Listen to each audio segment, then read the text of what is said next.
Okay, so Gus, the floor is yours, and let's listen. Okay, thank you very much, and thank you everyone for coming. So, as the chair mentioned, I'm going to talk about decentralized privacy. So I guess the first question is, why do we care about blockchain at all? Why are we even here? Usually the answer to that question is, well, because we want decentralization. Okay, why do we want decentralization? Well, there are a couple of advantages. The first advantage would be control. We don't necessarily want to give control of our precious system to a single party. Another possibility would be resiliency. So if no single party controls it, then there's no single point of failure. You can't easily shut down the system unless you, of course, corrupt all the nodes in the system. So these are good features, but they typically come at a price, usually in terms of performance and convenience. But what about privacy? We haven't mentioned privacy here, and this is yet another dimension along which we can compare centralization versus decentralization. That's what I want to talk about today.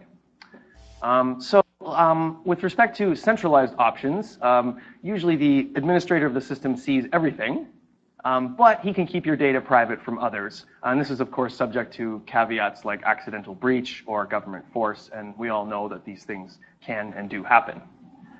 By comparison, blockchain, if you do it naively, then everyone sees absolutely everything. And this is, of course, much worse than a centralized option for privacy.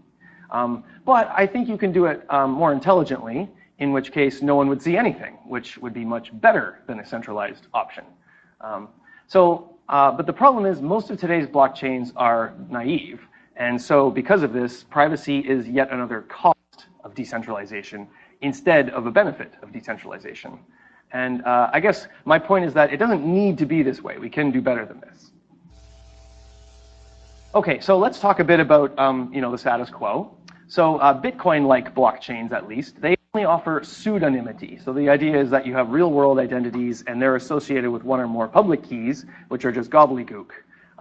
But it's relatively easy to link public keys to real-world identities. So first of all, you have transactions on the Bitcoin blockchain that link different public keys to certain entities. Some public keys are just posted, say, on the internet by merchants or bloggers with donation addresses or something.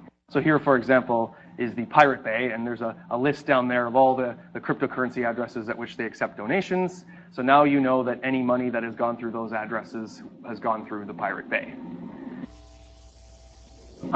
So basically, a lot can be inferred from publicly available data just by scraping the web and by just parsing and analyzing the Bitcoin blockchain. You can actually deduce a lot of information about individuals and businesses. And in fact, cottage industry has kind of popped up in academia a few years ago. There were a bunch of papers on de-anonymizing the Bitcoin blockchain. And in fact, there's even a company that exists today called Chainalysis, and their business model is de-anonymizing cryptocurrency blockchains for their customers. And on their website, they explicitly market to their government customers that they can identify suspects by their activity on current cryptocurrency blockchains. So this is really a thing. This happens. For all intents and purposes, Bitcoin does not offer any privacy whatsoever. Okay, so now if we extrapolate into a future ruled by Bitcoin-like blockchains, then every single cup of coffee, every ride-share trip, every hand of poker, every drug prescription, every paycheck is available for all the world to see, masked only by this thin veil of pseudonymity, which is easily broken, as we've just seen. For businesses, supply chain, payroll, this is all viewable by competitors. This is bad. So observers can build very detailed profiles of individuals and businesses. Basically, this is the ultimate surveillance dystopia. So this trade-off, as I've presented it at least, is a non-starter. Ian Myers has quipped that Bitcoin is Twitter for your bank account, or Bitcoin is a tracking cookie in real life. I guess the point is that privacy costs alone make blockchain a non-starter, at least under these terms. Okay, so before I continue, I just want to make a little bit of a side here. I would also argue, moreover, that if you want a currency, then having a currency depends on having privacy because of reasons of fungibility. So, for example, society might decide not to accept coins that have passed through criminal hands, such as the famous Silk Road. And if this happens, then not all coins are equal. Some coins might trade at a discount relative to other coins, and fungibility is lost. And one of the main properties of a currency is that it is fungible. So if you don't have fungibility, you really don't have a currency at all. And as if to drive this point home, here's a news headline from 2015. There was a startup that briefly existed whose business model was to sell people clean, fresh Bitcoins with no transaction history and therefore no historical baggage. So like this is really a thing. Fungibility could indeed degrade. Anyway, so returning to the central theme then, so I guess the point is it doesn't need to be this way. So Bitcoin uses, ancient cryptography as far as we're concerned. Hash functions, digital signatures. It's really a clever combination of these very basic and old primitives. But I guess my thesis here is that we can use fancy new cryptography to turn privacy from a cost of decentralization into a benefit of decentralization. And this would rebalance or at least recalibrate the calculation, the cost-benefit analysis. Okay, so I want to talk about how we achieve this. Zero-knowledge proofs, what they are, how they are achieved, what they offer to blockchain. I'm going to go light on the technical details, so hopefully we can keep everyone interested. Okay, so yes, so the title of this conference is called From Hype to Reality, and I am going to shamelessly engage in hype in this talk. I still want you to take me seriously, so I'm just going to have like a little disclaimer here. So this talk is only about what is possible in theory, okay? So I'm going to hype up the technology. So even if the technology lives up to this hype, it's still the case that blockchain might fail for any number of other, perfectly plausible reasons, such as performance or convenience or other things like culture, regulation, incentives, special interests, coordination problems, what have you. I mean, I'm very happy to admit that. I just want to set that aside and dream about what's possible with the technology. Okay, so what are zero-knowledge proofs then? So they're actually, they're two things: zero knowledge and proof of knowledge, which we abbreviate to ZKPOK.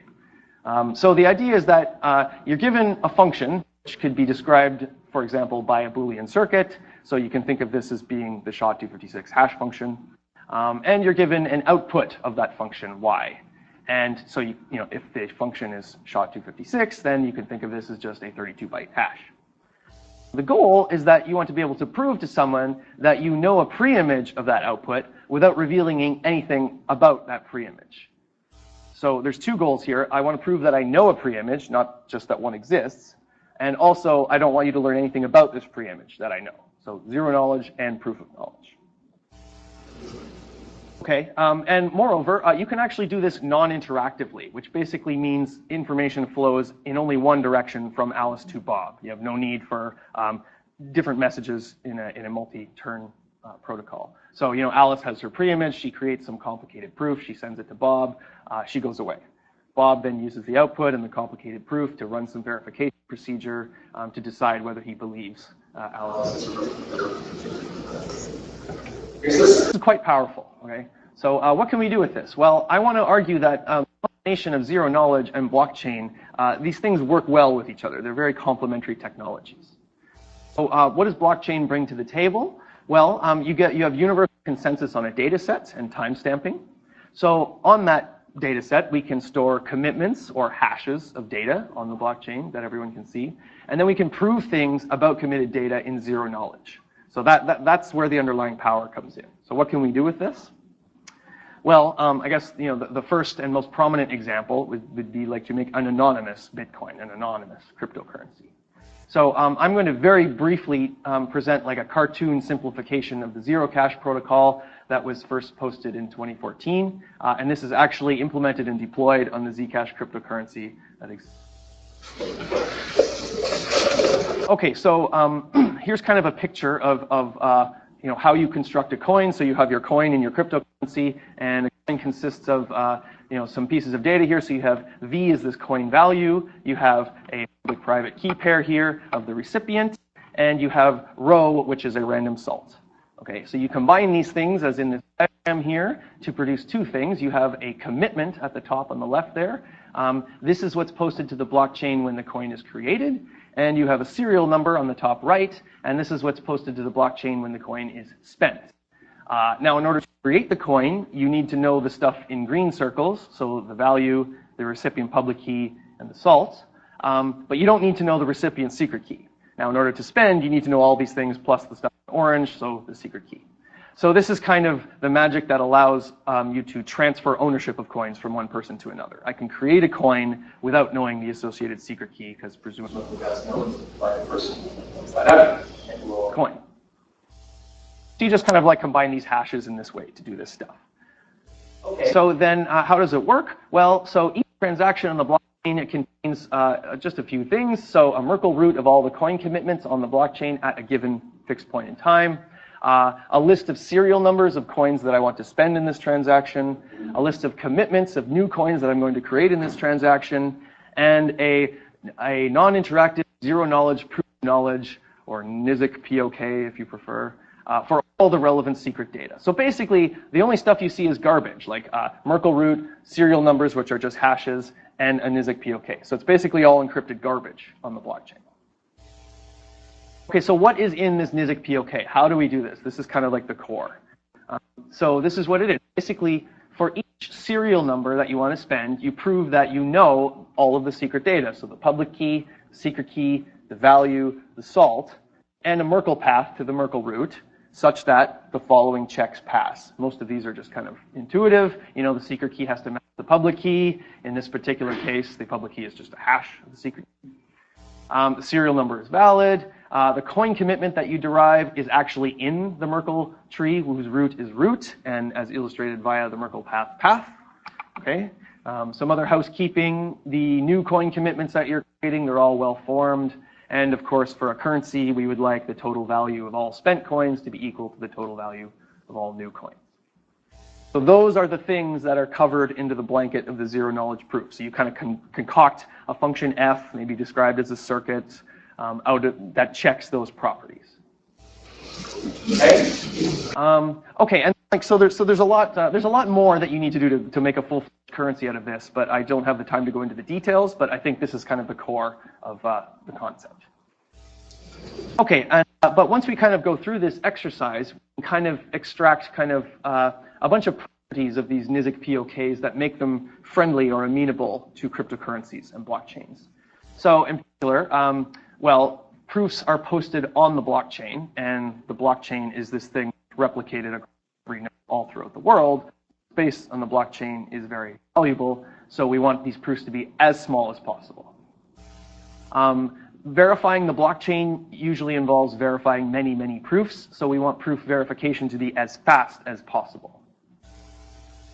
Usually creating a transaction that will involve creating one or more proofs, so proof creation time should at least be reasonable. And now this leaves open the possibility, though, that you could have like a one-time large setup cost at the beginning. Like, so this, if I go back here, this circuit that I described over these two slides for cryptocurrency, this same circuit is run many, many times with just different inputs, the secret key and the salt and what have you. So you could, have a system that, that requires a one-time setup cost for each circuit that you might wish to prove. In the case of our cryptocurrency, we only have one circuit, and then you can amortize that cost over many, many verifications. So, and I'll come back to this a little bit later. Okay, so we've seen what zero-knowledge proofs are. We've seen, how they could be used, at least for a currency. I want to talk a little bit about how they're done. Again, I'm not going to go into any deep technical detail here. This is just supposed to be a summary. So the literature in this area is incredibly broad and deep. There is, I didn't know what I got myself into when I signed up for this talk. There's a very helpful classification in a recent ePrint as of January of this year, and they classify all the different approaches into roughly 6 categories. So those categories are SNARKs, STARKs, discrete log-based systems such as bulletproofs, systems based on multi-party computation such as Zcash and Ligero, systems based on interactive proofs, and systems based on incrementally verifiable computation. So in this talk, I'll only touch the first 2, just mostly for time purposes. Okay, so let's talk about ZK SNARKs. So SNARK stands for Succinct Non-Interactive Argument of Knowledge. The underlying mathematics is based on quadratic arithmetic programs and curve pairings. There's a bunch of implementations of this. An early one is called Pinocchio, a recent state-of-the-art SNARK is called libSNARK. And this is actually the protocol that is used and deployed today in the Zcash cryptocurrency. Okay, so what are the advantages of libSNARKs? Why was it the one that was chosen by the cryptocurrency? Well, probably the biggest advantage is that the proof size is very small, it's a constant, and it's independent of the choice of the function that you're proving. In particular, it's 288 bytes, regardless of what the circuit is. And that is like magic. Like, I can't believe it's even possible to do that. So verification time is also quite fast. It's less than 10 milliseconds for the Zcash circuit on a standard laptop. Proof creation time is sort of acceptable. Recent upgrades to the Zcash protocol have brought this proof creation time down to about 7 seconds using 40 megabytes of RAM, which is a significant improvement over what it used to be. But at these specs, this makes SNARKs by far the most practical NISC POK proposal out there. Okay, so that's why it's used. What are the disadvantages? A couple of disadvantages. Well, the first one is that for security, it relies on relatively strong and unfalsifiable so-called knowledge of exponent assumptions based on the discrete log. So this is a problem that's easier than discrete log, and yet it still has to be hard in order for the system to be secure. So in particular, these SNARKs are not secure against an adversary armed with a fully scalable quantum computer, because as we all know, I'm sure, quantum computers can solve the discrete log problem and therefore break discrete log cryptography. So if you care about the distant future, when quantum computers are really reality, then you have a problem. Perhaps a more clear and present danger of SNARKs is that you have this trusted setup required. And this trusted setup involves the creation of something called toxic waste, that you have to ensure to destroy this toxic waste. What toxic waste? I mean, this is cryptography. How could, what's up here? So it is worth taking some time to talk a bit about this trusted setup. So I'm going to do that now.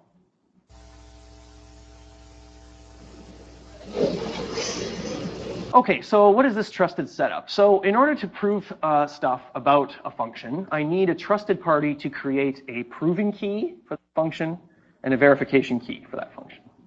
So these keys are used as you might expect. The prover takes his image X and the proving key and computes the proof pi, and this proof pi is that thing that is only 288 bytes, and gives that to the verifier. And the verifier takes the verification key and the output Y and the proof, and does some verification procedure to decide whether she accepts or rejects. Okay, so what's going on with these keys? Well, this proof key, it contains a lot of things, but it contains terms this form. So these are elliptic curve points. So you have a generator and then integer multiples of that generator, where the integer multiples are powers of some unknown number, s. So it's really important that this number s that is common to all these points is kept unknown, because anyone who knows s could forge false proofs for the function in this system. So in particular, in Zcash, this would allow you to create coins out of thin air and not be detected. So this would, of course, be a catastrophic failure. So we cannot allow this, right? So basically what we need is a trusted party has to pick a random s, use it to make all these points in the proving key, and then destroy s and make sure nobody knows it. So this s is the toxic waste. This is what has to be destroyed. So this is like the Achilles heel of these systems, right? It's like you can't quite get a constant size proof for free, right? There's always a trade-off. Okay, so I mentioned earlier that Zcash actually uses this. So Zcash had this problem with toxic waste. So how did they deal with this problem? Well, they conducted an elaborate ceremony to convince the world that Zcash's toxic waste really was destroyed. And what they did is they concocted a one-time multi-party computation to create keys for Zcash. And this computation has the property that the toxic waste really is destroyed if even a single one of those parties in the computation was honest and uncompromised. So they've actually done a few of these ceremonies, and they've even posted an entire paper just on the ceremony, which you can find on ePrint. And I have to say, this was a brilliant publicity stunt, and it is the ultimate in security theater. So for those of you who haven't seen this before, you're in for a treat, because it is worth taking some time to look into their ceremony. It's awesome.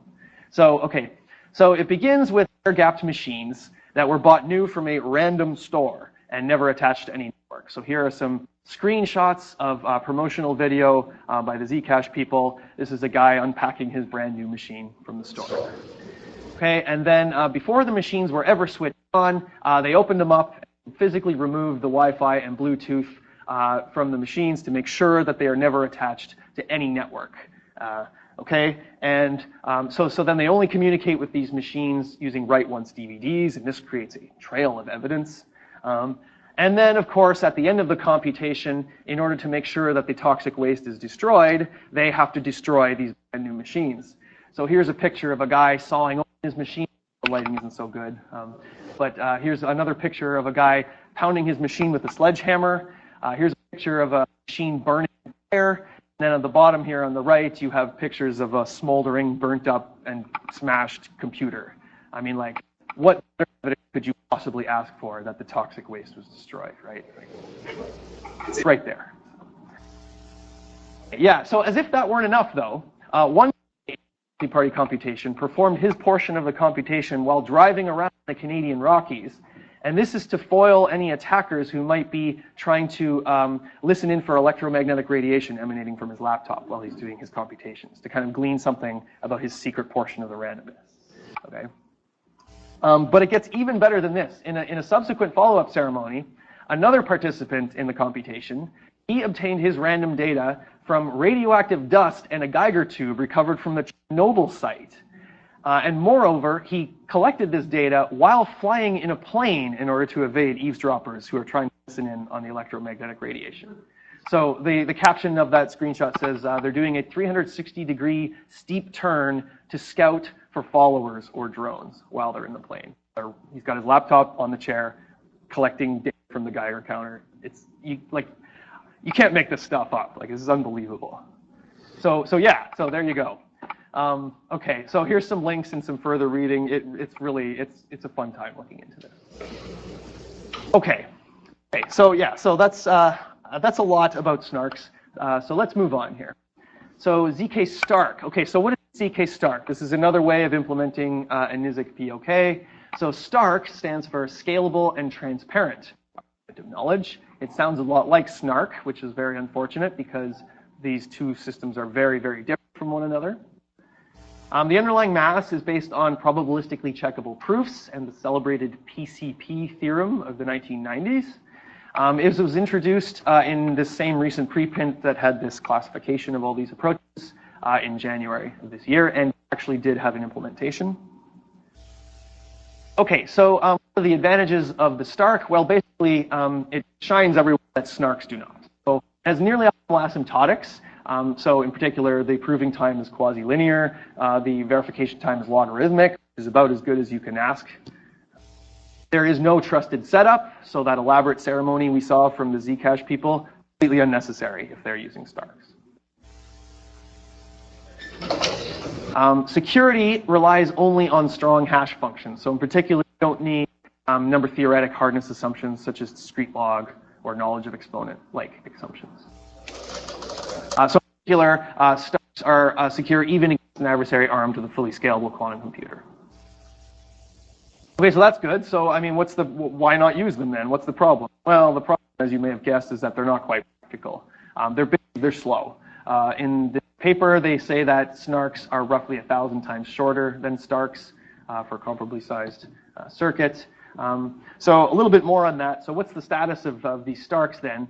Well, as recently as 2015, a survey paper said that proofs arising from the PCP theorem were so long and complicated that it would have taken thousands of years to generate and check them, and would have needed more storage bits than there are atoms in the universe. This is with optimal asymptotics. Okay, so it just illustrates the importance of concrete runtime in addition to asymptotics. Okay, but fast forward all the way to 2018, and as is often the case with these things, 3 years later, we already have a proof of concept with actual implementation. What they did is they implemented a toy search through a database, and they demonstrated that verification of this toy database search is faster than naive computation for a database size was 360 kilobytes and larger for their specific example. So I might also add that this is kind of like an unfair comparison because naive computation means the verifier gets the whole database in the query and he runs the database or the query himself and he gets the answer. But of course he sees what's in the database, so there's no privacy, there's no zero knowledge.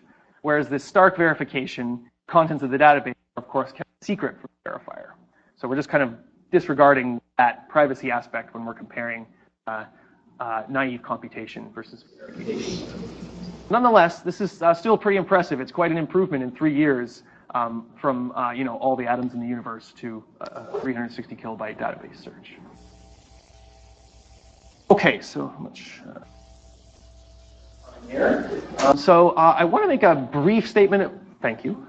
About private smart contracts. So perhaps you in the audience are familiar with the Ethereum protocol. We just heard about it in the previous talk.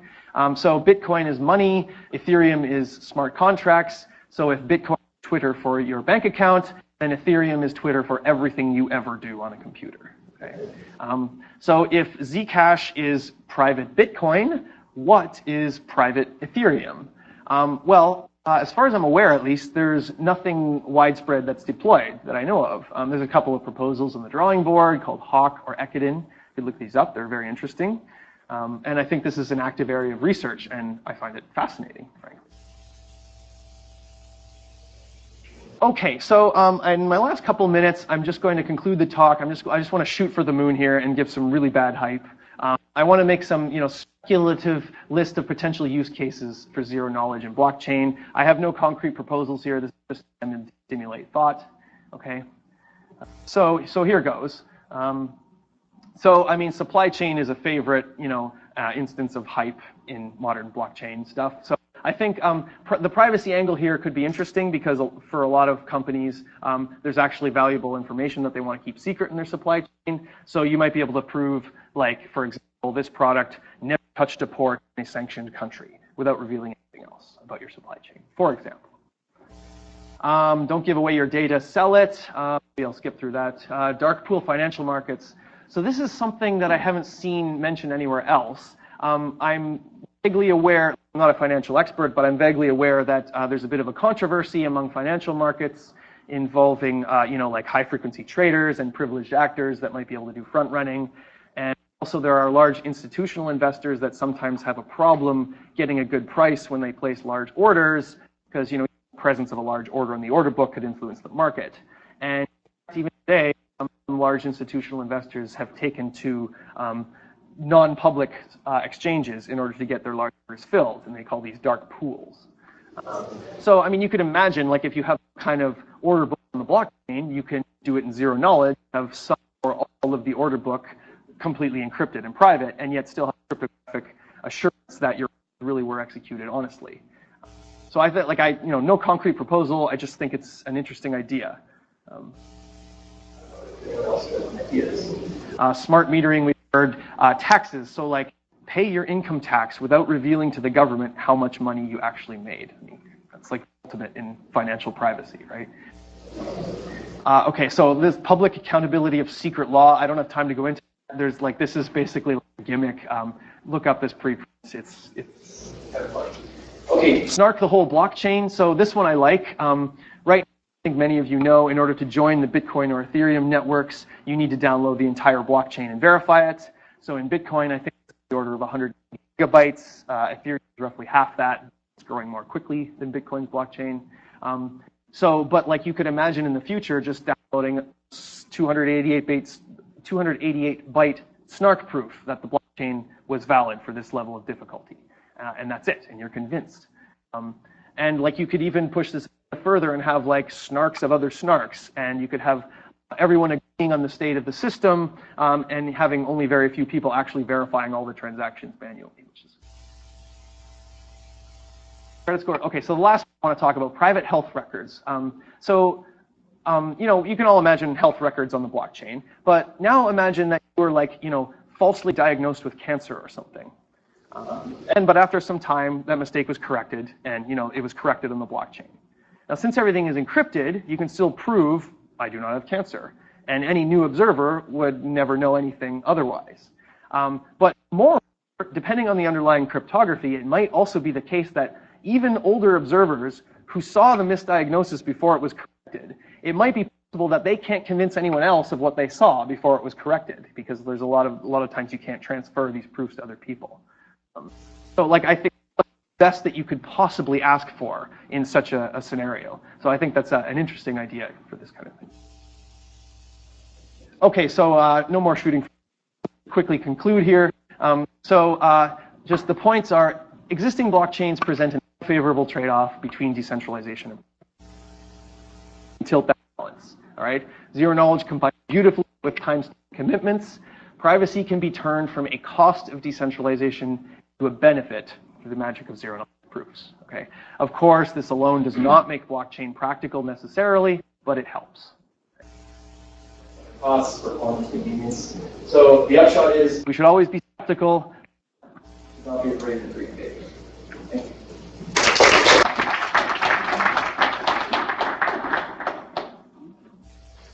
Okay, perfect. Yes. Half an hour. So we don't. Okay. So maybe by opening the question session that's going to be so long, and this presentation was very exciting. I will just start commenting that we have one sponsor of our conference is on the other side, so it's Coin Firm who is collecting the data, scraping all the data from Bitcoin and Ethereum. They use it for spying and they sell the data to banks who want to avoid getting tainted money, like money from child pornography and so on. So we had this presentation on Monday, and we are now in totally different side. Okay, so who has questions? So back to your the previous slide, when you open here, like about the proof financial market, I have to like on that to confirm what you said. You're really concerned in that because I've been working with AMM, Okay. and you're really worried about like this privacy of users because they're giving the we are decentralized order books, and they're really worried about this documentation.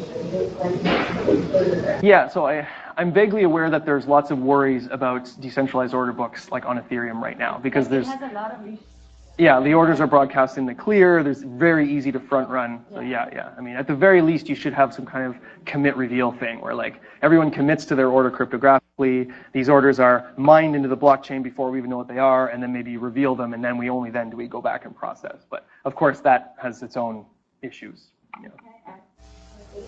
Yes, continue. There was a Zcash conference in Montreal like 4 months ago. Yes. Have you been there? I was not there. I watched a bunch of YouTube videos. Yeah, it was really great. Very good. Yeah, I cribbed a lot of stuff from talks. Those quotes from Ian Myers, I just took directly from his talk. Yeah. Okay, so we have more questions? Comments? Yes, please. I don't really know this, but it's not optimism. But I have a question about something you mentioned ago. This is in Bitcoin, there is a story called mining. How you think this mining can be avoided functionally, or is it not? That's not really in the picture at all. You could have, so the underlying consensus mechanism, I believe, is completely independent of whether you're private or not. So Zcash uses proof of work, similar to Bitcoin, but I don't think it has to be that way. I think it's completely independent of the consensus. I think so, yeah. I didn't talk about that at all, but yes, I am a fan of eliminating proof of work mining. The question is about the toxic eggs. And why the people were doing all sorts of creative ways of making sure that it's actually created and it's random and it's decommissioned.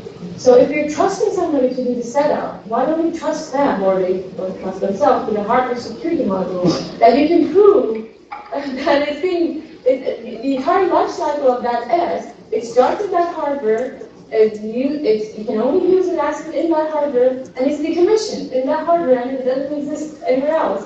And the hardwares are PIPs 142-3 or 4 level of security. So if you want to extract that, any information out of it, it just zeroizes itself. So that's a good point. Perhaps we should ask the Zcash people. Like I said, Security theater, right? So to ask this question. Sometimes intelligence is recording a small software on the hard drive, and even we have new hard drives straight from China. There's already Chinese software there for tracking you. So even looking at they bought new. I'm not totally convinced to trust this model. But they bought them from a random store. How could you possibly foil that, right? But it's not a random Chinese factory. It's not a factory that copies the data from Chinese intelligence to all hard drives. So it's not this easy. You mentioned something about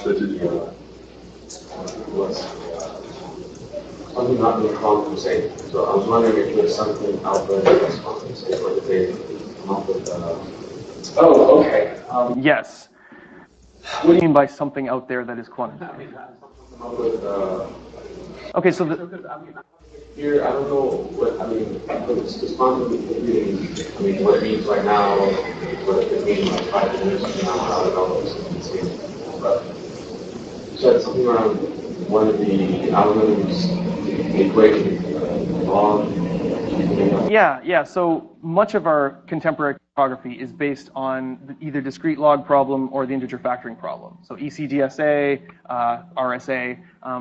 All those problems are breakable by an adversary who has a scalable quantum computer. So that would basically break all of the internet encryption as it stands today. So we now have an impetus to transition to new cryptography that relies on different hardness assumptions that are not believed to be breakable by a quantum computer.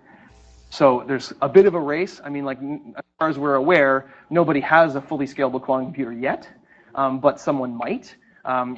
Best guesses are sometime in the 2030s. I think it was NIST said that it might be able to break an RSA 2048 key for $1 billion in a few hours. That's their estimate. I mean, this is kind of a shot in the dark, right? But I guess, so as I said, these SNARKs, like most contemporary cryptography, is based on discrete log and its derivatives. So it would be vulnerable to a quantum computer. But the STARKs that I presented, they're based only on hash functions.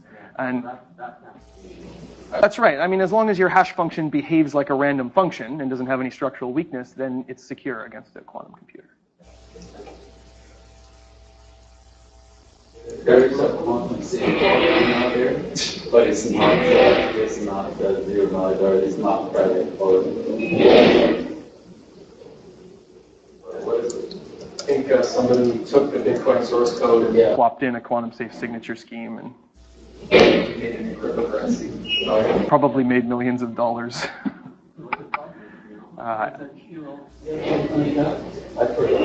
Safe ledger, I think, or Q quantum resistant ledger, QRL maybe. I don't know. Yeah. I don't want to do advertising for them. Say or quantum resistant ledger. At least you're thinking. Okay, do we have more comments? I have one additional question then. As far as I understand, with this algorithm, you cover all the transaction details. But I understand you have 6 transaction network. Yeah, like you have a pattern. We don't know what the data is sent. But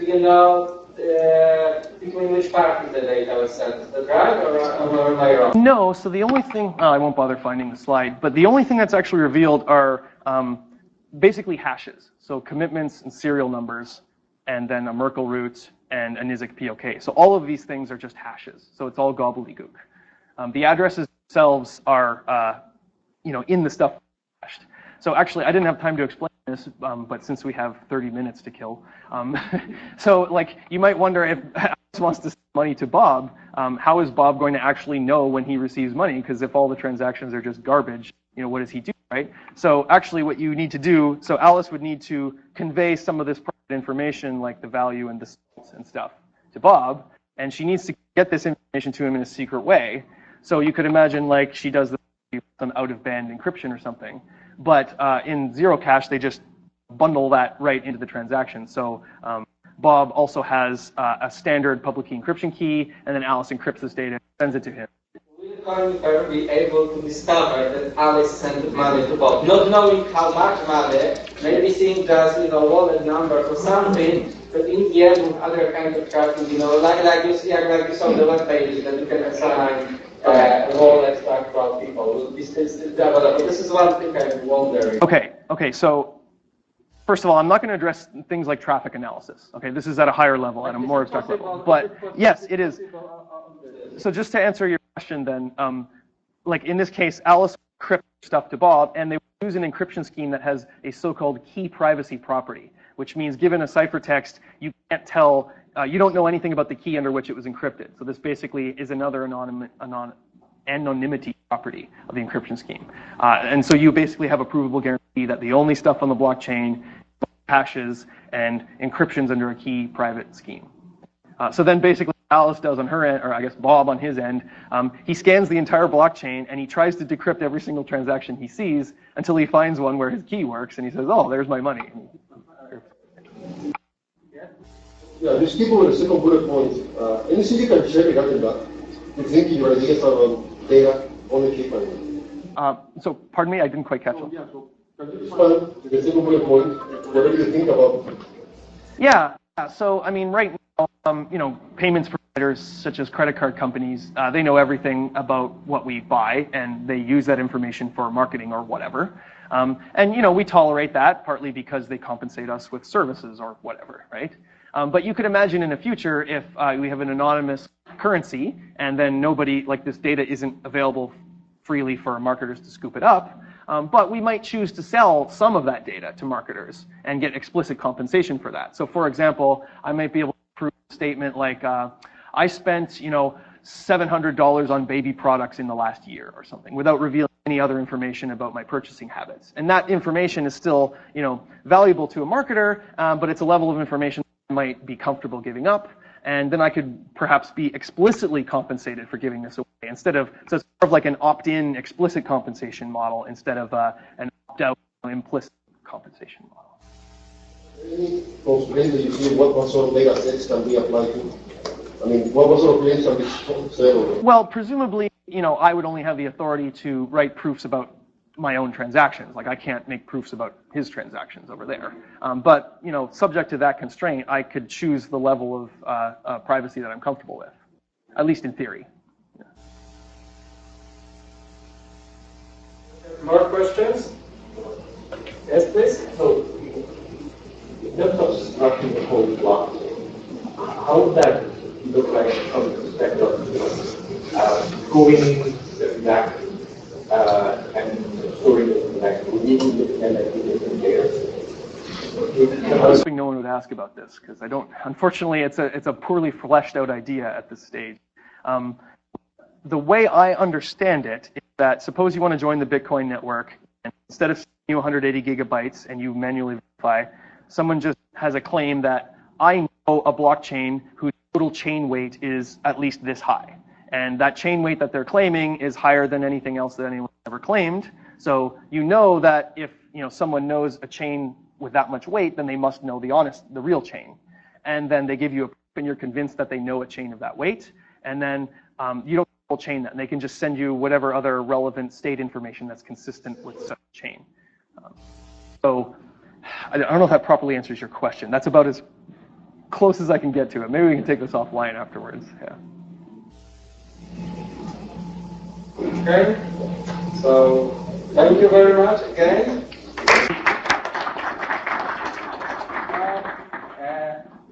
We don't have the second. Imagine building how that platform